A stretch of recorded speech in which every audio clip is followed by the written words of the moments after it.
인간관계에서 확인할 수 있는 우울증 증상. 60대 남자가 친구의 전화를 받지 않았습니다. 전화벨이 울렸습니다. 화면에 친구 이름이 떴습니다. 손이 가다가 멈췄습니다. 받기 싫었습니다. 귀찮았습니다. 전화를 끊었습니다. 친구는 일주일에 한 번씩 전화했습니다. 만나자고 했습니다. 밥 먹자고 했습니다. 하지만 남자는 거절했습니다. 핑계를 댔습니다. 바쁘다. 몸이 안 좋다. 다음에 보자.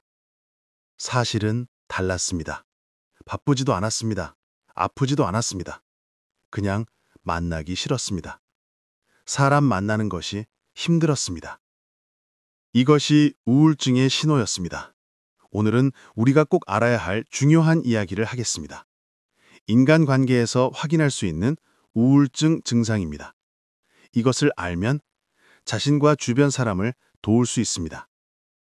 부산에 사는 65세 김영수 씨의 이야기입니다. 원래 사교적이었습니다. 친구가 많았습니다. 모임도 자주 나갔습니다. 사람 만나는 것을 좋아했습니다. 하지만 요즘 달라졌습니다. 모임에 나가지 않습니다. 친구들 연락을 피합니다. 집에만 있습니다. 아내가 걱정했습니다. 당신 요즘 왜 그래요? 친구들이 걱정하는데요. 김영수 씨는 짜증을 냈습니다. 그냥 만나기 싫어. 귀찮아. 혼자 있고 싶어. 아내는 이상하다고 생각했습니다. 남편이 이런 사람이 아니었는데 뭔가 문제가 있는 것 같았습니다. 병원에 가보자고 했습니다. 김영수 씨는 거절했습니다. 난 아프지 않아. 그냥 쉬고 싶을 뿐이야. 하지만 아내는 포기하지 않았습니다. 설득했습니다. 결국 병원에 갔습니다. 의사가 진단했습니다. 우울증입니다. 김영수 씨는 놀랐습니다. 우울증이라고요? 저는 그냥 좀 쉬고 싶었을 뿐인데요. 의사가 설명했습니다. 사람 만나기 싫어하는 게 우울증의 대표적인 증상이에요. 사회적 관계를 회피하는 것이죠. 치료가 필요해요. 김영수 씨는 치료를 받기 시작했습니다. 상담도 받고 약도 먹었습니다. 석 달이 지나자 좋아졌습니다. 다시 친구들을 만나기 시작했습니다.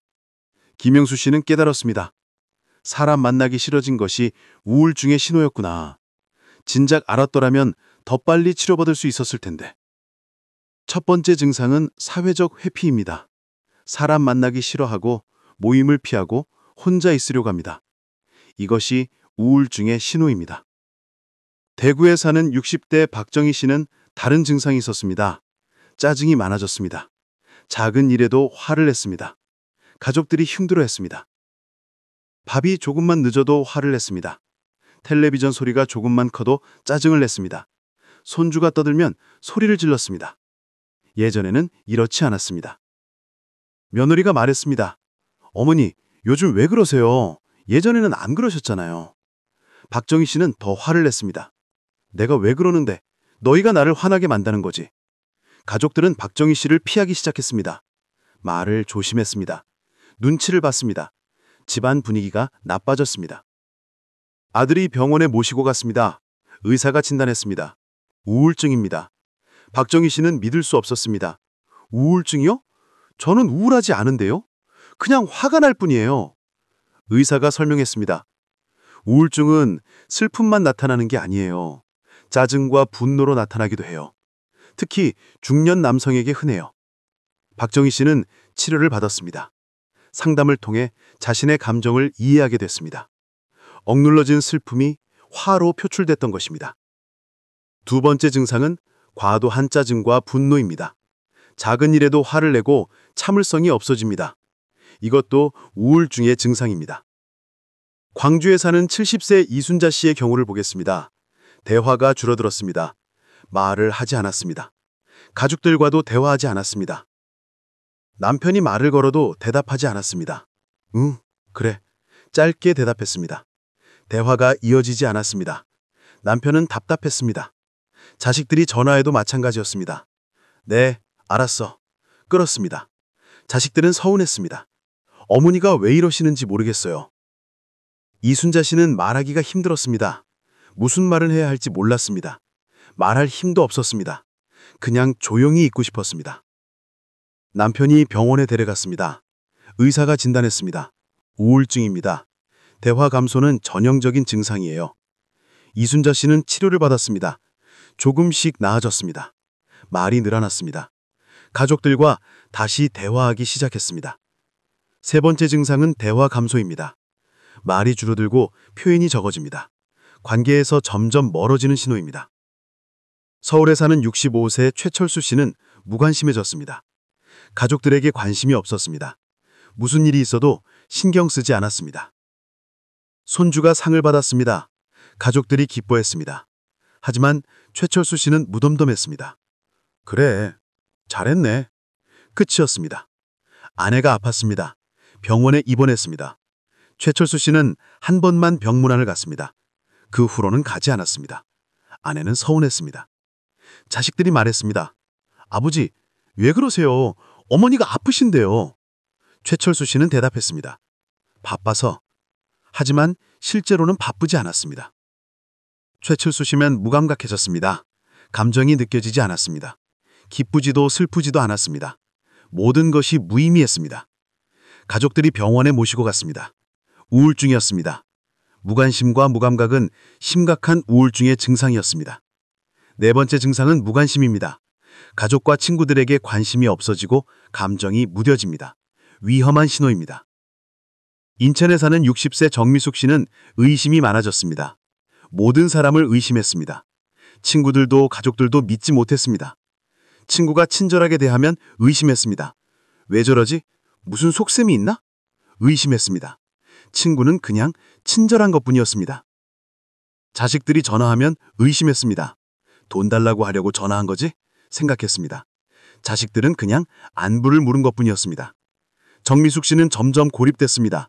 사람들을 믿지 못하니 멀리했습니다. 관계가 끊어졌습니다. 외로워졌습니다. 딸이 병원에 데려갔습니다.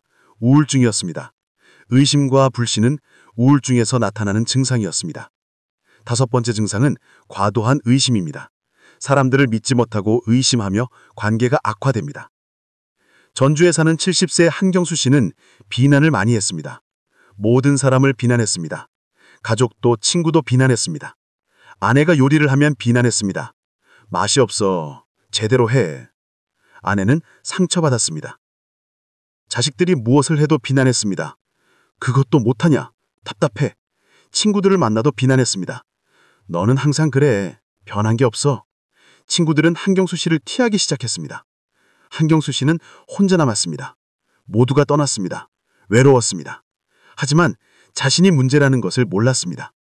가족들이 개입했습니다. 병원에 갔습니다. 우울증이었습니다. 과도한 비난은 자기 혐오가 외부로 투상된 것이었습니다. 여섯 번째 증상은 과도한 비난입니다. 다른 사람을 자꾸 비난하고 부정적으로 봅니다. 울산에 사는 65세 김동수 씨는 의존적이 됐습니다. 혼자 아무것도 못했습니다. 모든 것을 아내에게 의지했습니다. 화장실 가는 것도 아내에게 말했습니다.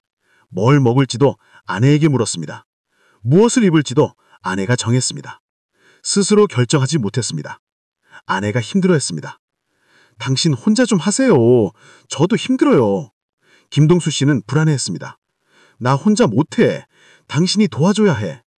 병원에 갔습니다. 우울증이었습니다. 과도한 의존은 불안과 우울에서 오는 증상이었습니다. 일곱 번째 증상은 과도한 의존입니다. 스스로 결정하지 못하고 다른 사람에게 의지합니다. 대전에 사는 60세 송미경 씨는 경계심이 많아졌습니다. 사람들을 경계했습니다.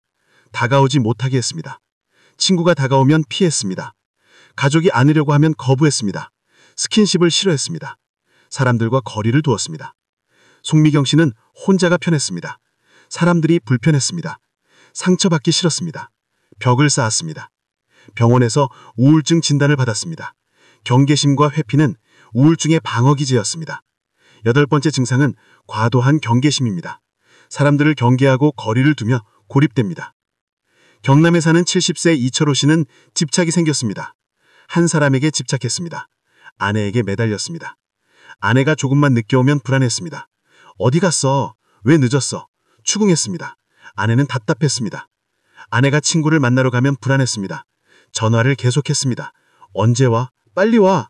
아내는 스트레스를 받았습니다. 병원에 갔습니다. 우울증에서 오는 불안 증상이었습니다. 혼자 있는 것이 두려워서 집착을 하는 것이었습니다. 9번째 증상은 과도한 집착입니다. 한 사람에게 매달리고 의존하며 불안해합니다. 강원도에 사는 60대 박순옥 씨는 표현이 극단적인 했습니다. 모든 것을 극단적으로 말했습니다. 조금만 서운하면 너는 나를 미워해 말했습니다. 작은 실수에 모든 게 끝이야 말했습니다. 흑백 논리로 생각했습니다. 관계가 힘들어졌습니다. 사람들이 박순옥 씨를 어려워했습니다. 무슨 말을 해도 극단적으로 받아들였습니다. 병원에서 우울증 진단을 받았습니다. 극단적 사고는 우울증의 인지 왜곡이었습니다. 10번째 증상은 극단적 표현입니다. 모든 것을 흑백으로 나누고 극단적으로 해석합니다. 결론은 이것입니다. 우울증은 인간관계에서 나타납니다. 사회적 회피, 짜증, 대화 감소, 무관심, 의심,